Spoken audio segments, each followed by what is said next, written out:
ನಮಗೆ ಬರೀ ಕೆಳಗಿಂದು ಮೇಲಿಂದೇ ದೃಷ್ಟಿ, ದೇವರಲ್ಲಿ ದೃಷ್ಟಿನೇ ಇಲ್ಲ. ಕೆಲವರು ಮಂಗಳಾರತಿ ಮಾಡುವಾಗಲೂ ದೇವ್ರನ್ನ ಬಿಟ್ಟು ಊರಲ್ಲೆಲ್ಲ ನೋಡ್ತಿರ್ತಾರೆ, ದೇವರನ್ನೇ ನೋಡ್ಬೇಕು. ಕೆಲವರು ಮಾಡೋರು ಎಲ್ಲೆಲ್ಲೋ ನೋಡ್ತಿರ್ತಾರೆ, ಹೆಂಗೋ ಹೋಗ್ಲಿ. ನೋಡೋರು ದೇವ್ರನ್ನ ನೋಡ್ಲಿಕ್ಕೆ ಬಂದಿರ್ತಿರಲ್ಲ, ದೇವರನ್ನ ಬಿಟ್ಟು ಇನ್ನೊಂದು ನೋಡಬಾರ್ದು. ಮಂಗಳಾರತಿ ಮಾಡುವಾಗ ಮಂಗಳಮಯವಾದ ಆರತಿಯ ಬೆಳಕಿಯಲ್ಲಿ ಆರ್ತಿಗಳು ಅಂದ್ರೆ ನಾವೇ ಆರ್ತರು, ದುಃಖದಿಂದ ಬಳಲಿದವರು. ಭಗವಂತನ ಮಂಗಳಮಯವಾದ ಆರ್ತಿಯನ್ನ ಕಂಗಳಿಂದ ನೋಡಿದರೆ ನಮ್ಮ ಎಲ್ಲ ತಾಪಗಳು ಪರಿಹಾರ ಆಗತ್ತಂತ.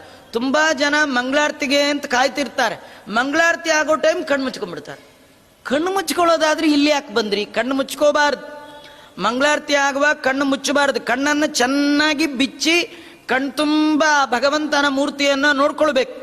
ಮನೆಗೆ ಹೋದ್ಮೇಲೆ ಕಣ್ಣು ಮುಚ್ಕೋಬೇಕು, ಆಗ ನೋಡಿದ್ದರ ನೆನಪಾಗತ್ತೆ. ಇಲ್ಲಿ ಬಂದಾಗ್ಲೇ ಕಣ್ಣು ಮುಚ್ಚಿಬಿಟ್ರೆ ಮನೆಯೊಳಗೆ ಕಣ್ಣು ಬಿಚ್ಚಿ ಏನ್ ಪ್ರಯೋಜನ? ಹಾಗಾದ್ರೆ ದೇವರನ್ನ ಕಣ್ತುಂಬಿ ನೋಡ್ಬೇಕು. ನೋಡುವುದೇ ಕಣ್ಣು, ಕಣ್ಣು ಮುಚ್ಚುವುದೇ ಕಣ್ಣು ಅಂತ ಹೇಳಿದಾರ. ನೋಡುವುದೇ ಕಣ್ಣು, ಕೇಳುವುದೇ ಕಿವಿ, ಪಾಡುವುದೇ ವದನ. ಬಾಯಿ ಇರೋದೇ ದೇವರ ಹಾಡು ಹೇಳಲಿಕ್ಕೆ, ಕಿವಿ ಇರೋದೇ ದೇವರ ಕಥೆ ಕೇಳಲಿಕ್ಕೆ.